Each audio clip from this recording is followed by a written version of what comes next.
Bonjour et bienvenue mes amis, je suis revenue avec une nouvelle leçon, la boîte à merveilles, sur ma chaîne Emma Blanca. Êtes-vous prêts mes amis? Alors on commence.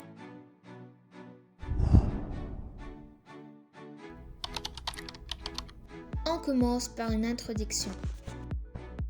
La boîte à merveilles est un roman autobiographique de l'écrivain marocain Ahmed Safraoui, écrit en 1952 et publié en 1954. Un narrateur, Sidi Mohamed, enfant et parfois le narrateur adulte. Et donc à retenir, on a deux présents, présent de narration et présent d'énonciation. Registre de langue, c'est la langue courante. Genre de littérature, la littérature marocaine ou maghrébine d'expression française.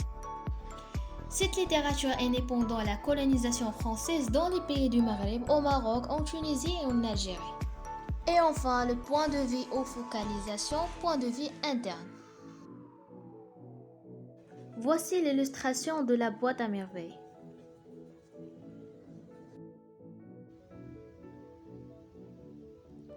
On a le nombre de saisons, 3 saisons. L'hiver, le printemps et l'été. 9 mois, c'est presque une année. La ville du récit, c'est la ville de Fès, la vieille ville. Le symbolisme de la boîte permet le narrateur de s'évader du monde réel. C'est son seul ami. Et enfin, qu'est-ce qu'on a dans la boîte? Des objets ordinaires et hétéroclites.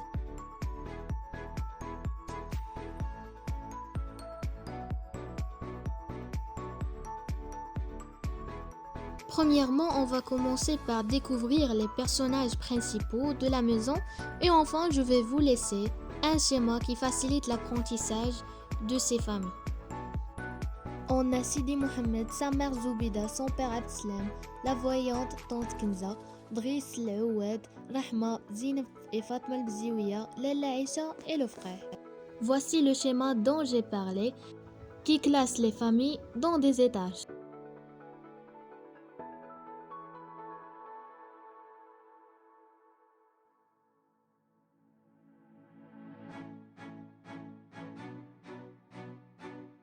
Et comme la boîte à merveilles est un récit, on a un schéma narratif qui résume la boîte à merveilles.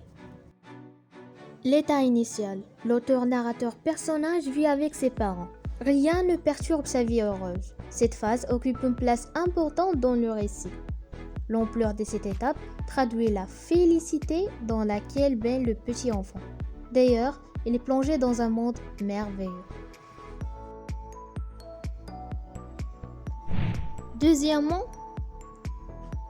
l'élément perturbateur.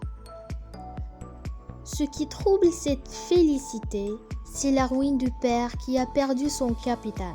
L'argent qu'il portait sur lui, elle est tombée quelque part dans un seau.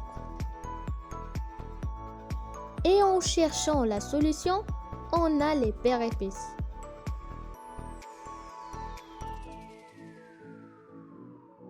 Le voyage du père à la campagne, où il exerce un travail pénible, la moisson, afin de pouvoir amasser de l'argent nécessaire pour se rétablir dans son atelier.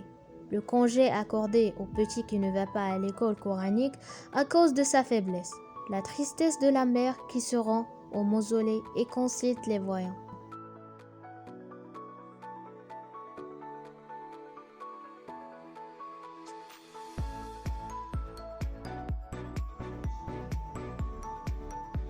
Le dénouement, le retour du père de Sidi Mohamed et enfin la situation finale, le retour de l'équilibre, le bonheur et la réouverture par le petit de sa boîte à merveilles.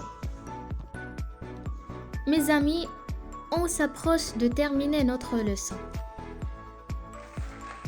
Et bien sûr, si vous êtes intéressés, n'oubliez pas de s'abonner pour recevoir de nouvelles vidéos. Au revoir mes chers amis.